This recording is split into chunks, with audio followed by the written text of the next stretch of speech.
नमस्कार, मैं ब्योमकेश मेहर आप लोगों को अपने चैनल पे स्वागत कर रहा हूं। और सबसे पहले तो मैं बता दूं कि आज जो है 2023 यूपीएससी का सिलेक्शन मतलब रिजल्ट आया है। तो सबसे पहले आप सब लोगों को कंग्रेचुलेशन। उसके साथ साथ बहुत सारे बच्चे जो एग्जाम दिए थे जिनका सिलेक्शन नहीं हुआ, मैं उनके बारे में ये वीडियोस उनके बारे में बात करना है, मुझे बात करना है। और ऐसा जरूरी नहीं कि इस बार जो एग्जाम दिए थे उनका सिलेक्शन नहीं हुआ, उन बच्चों के लिए भी जो सोच रहे हैं कि यूपीएससी की तैयारी करना है।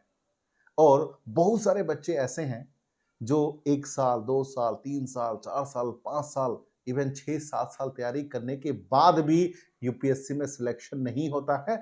और मैं आज रीजन बताऊंगा, कारण बताऊंगा कि क्यों सिलेक्शन नहीं होता है।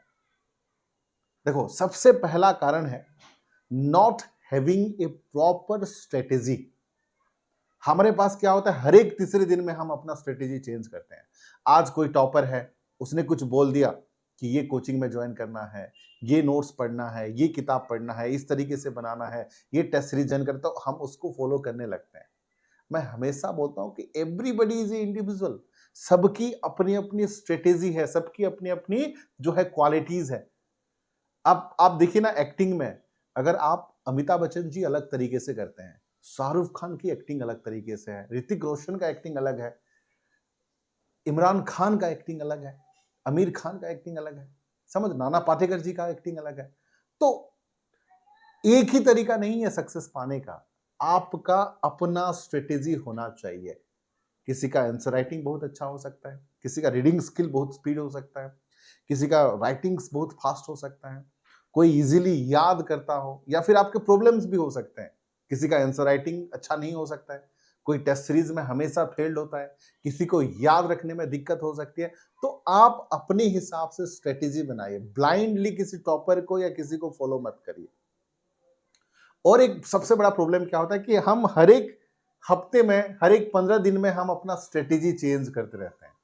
आज कोई टॉपर ने किसी चीज बोल दिया, उसको फॉलो करने लगते हैं। तो ऐसा नहीं करना है। एक बार आपने ठान लिया है कि जो करना है वो आप अपने हिसाब से करना है।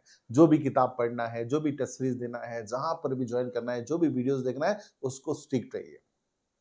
और एक चीज क्या होती है कि not preparing for the mains before the prelims.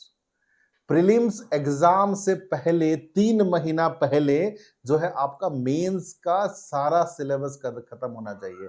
Main का मतलब ऐसे ऑप्शनल पेपर, उसके साथ साथ जो है आपके मेंस के जितने भी सिलेबस है वो कवर होना चाहिए। तब जाके प्रीलिम्स खत्म होने के बाद मेंस के लिए आपको सफिशिएंट टाइम मिलेगा उसको तैयारी करने के लिए। और एक गलती क्या करते हैं कि नॉट मेकिंग ओन नोट। बच्चे क्या सोचते हैं कि यूपीएससी सिलेबस इतना वास्ट है, यहां पर नोट कैसे बनाए। बेटा, नोट बनाना बहुत जरूरी है। जितना बेहतर नोट बनाओगे ना, जितना अच्छा नोट बनाओगे, उतना आंसर राइटिंग उतना क्वालिटी होगा और उतना जल्दी आपका सिलेक्शन होगा। मैं तो अपना नोट दे दूंगा, या फिर हर एक फैकल्टी अपना नोट दे देंगे, टीचर भी अपना नोट दे देंगे, लेकिन आपको जो याद रहेगा एग्जामिनेशन में वो आपका अपना नोट। तो ध्यान रखिएगा, नोट बनाना जरूरी है। मैं ये नहीं कह रहा कि हर एक सब्जेक्ट में नोट बनाइए, बट एटलीस्ट 4 सब्जेक्ट में तो आप नोट बना सकते हैं, हिस्ट्री, पॉलिटी, ज्योग्राफी और इकोनॉमिक्स। और एक चीज क्या करते हैं कि आंसर राइटिंग का प्रैक्टिस नहीं करते हैं। Not practicing answer writing and giving test from time to time. देखो, आंसर राइटिंग जो है आपको बार बार प्रैक्टिस करना पड़ेगा। और अपने जो मेंटर है, या फिर अपना जो सीनियर है, या फिर अपने जो फैकल्टीज है, उनको भेजिए और अपना आंसर राइटिंग को चेक करवाइए टाइम टू टाइम। उसके साथ साथ जो है टेस्ट टेस्ट भी आप अपने आप को टाइम से टाइम टेस्ट दीजिए। अब जैसे कि फॉर एग्जांपल मैं हिस्ट्री की बात करता हूं, तो आप पहले तो टॉपिक वाइज टेस्ट दीजिए। इंडस वैली सिविलाइजेशन आपने पढ़ लिया, तो उसका टेस्ट दे दीजिए। वैदिक कल्चर या बुद्धिज्म या जैनिज्म या गुप्त या प्रिय, जो टॉपिक आपने पढ़ा, जैसे कि मुगल आपने पढ़ा, उसका टेस्ट दे दो। मॉडर्न हिस्ट्री पढ़ा, उसका टेस्ट दे दीजिए। पॉलिटी में आपने फंडामेंटल राइट पढ़ा, उसका टेस्ट दे दीजिए। प्रेसिडेंट पढ़ा, उसका टेस्ट दे दीजिए। सुप्रीम कोर्ट पढ़ा, उसका टेस्ट दीजिए। तो टॉपिक वाइज टेस्ट दीजिए। उसके बाद फिर सब्जेक्ट वाइज, जैसे कि पॉलिटी, हिस्ट्री, ज्योग्राफी, इकोनॉमिक्स, उसके बाद जो है फुल टेस्ट दीजिए। और हर एक हफ्ते कम से कम 2 आंसर राइटिंग प्रैक्टिस करिए, तब जाके चीजें जो है बेहतर हो सकता है। और एक चीज मैं बता दूं, not referring to the syllabus and previous year question. देखो, प्रीवियस ईयर क्वेश्चन और सिलेबस को रेफर करना मस्ट, क्योंकि बहुत सारे बच्चे क्या करते हैं, जैसे कि मान के चलो एम लक्ष्मीकांत है या फिर आपके रमेश सिंह है। रमेश सिंह किताब इंडियन इकोनॉमी में, उसमें 40% आप 50% आपको पढ़ना है, 50% छोड़ना है। बच्चे को नहीं पता होता है। तो सिलेबस में एग्जैक्टली जो चीजें हैं वो चीजें पढ़नी है आपको। अब जैसे कि बच्चे फॉर एग्जांपल इकोनॉमी में पढ़ लेंगे 6 से लेकर 12th क्लास एनसीईआरटी, पढ़ने की जरूरत नहीं है बेटा 6 से लेकर 12th क्लास तक एनसीईआरटी का। आप 9th क्लास का एनसीईआरटी पढ़िए और 11th क्लास का एनसीईआरटी पढ़िए और कुछ पोर्शन जो है 12th क्लास का पढ़िए, बस सफिशिएंट है। तो हमें नहीं पता होता कि क्या पढ़ना है, तो सिलेबस जब भी देखते हो ना, स्पेसिफिक देखो और जो चीजें लिखा है वही चीजें आप पढ़िए, अननेसेसरी चीजें मत पढ़िए। और एक सबसे बड़ी चीज है कि previous year question, previous year question देखने से आपको पता चलता है कि एग्जैक्टली किस प्रकार से यूपीएससी क्वेश्चन पुटअप करता है, किस तरीके का क्वेश्चन पुटअप करता है, और हमें उस तरीके से हमें अब जैसे कि मैं फंडामेंटल राइट में पढ़ रहा हूँ, फंडामेंटल राइट से किस प्रकार से क्वेश्चन आएंगे और आ चुके हैं, उस हिसाब से मैं अपने आप को तैयारी करूंगा। तो ये चीजें जरूरी है, ठीक है। और एक चीज क्या आता है, using way too much of study material. आज के जमाने में इतने ज्यादा स्टडी मटेरियल है तो उसमें कंफ्यूजन क्रिएट होता है कि what to study what not to study, and this make you मतलब इनटू द सिलेक्शंस और आउट ऑफ द सिलेक्शन। आपने बहुत सारा, ये मत सोचिए कि बहुत सारी चीजें पढ़ोगे, बहुत सारे किताब पढ़ोगे, बहुत सारे वीडियो देखोगे तो आपका सिलेक्शन हो जाएगा। आपका स्टडी जो है स्पेसिफिक होना चाहिए, ठीक है। और एक चीज है, wasting unnecessary time on the newspaper. कोई टॉपर ने कह दिया कि मैं 6 घंटा न्यूज़पेपर पढ़ता हूं, आप भी पढ़ना स्टार्ट कर देते हो 6 घंटा, ऐसा नहीं करना है। आप 2 घंटे से ज्यादा जो है न्यूज़पेपर पे मत दीजिए, मैं तो कहता हूं 1 घंटा से ज्यादा मत दीजिए।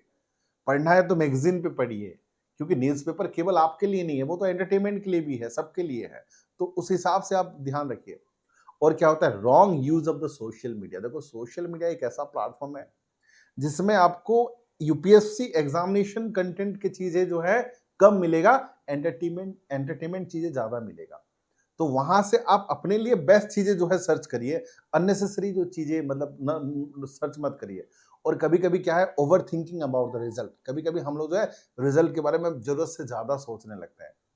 सही तरीके से प्रीलिम्स, मेंस और इंटरव्यू की तैयारी करोगे, सही किताब पढ़ोगे, सही गाइडेंस लोगे, तो आपका सिलेक्शन पक्का होगा और 1 साल में ही होगा। अगर आपका 1 साल, 2 साल, 3 साल में नहीं हो पा रहा है, कहीं ना कहीं आपकी स्ट्रेटेजी में डिफेक्ट है, कहीं ना कहीं आपका मेंटरशिप, जो मेंटर मिले हैं वो प्रॉपरली नहीं कर पा रहे हैं, कहीं ना कहीं जो किताब जो पढ़ रहे हो वो ठीक से नहीं पढ़ पा रहे हो, या सही किताब नहीं पढ़ पा रहे हो, कहीं ना कहीं आपका आंसर राइटिंग में गड़बड़ है, तो ये आप इवैल्यूएट करिए। कैसे पता चलेगा, आप अपने मेंटर से कंसल्ट करिए और उनसे पूछिए।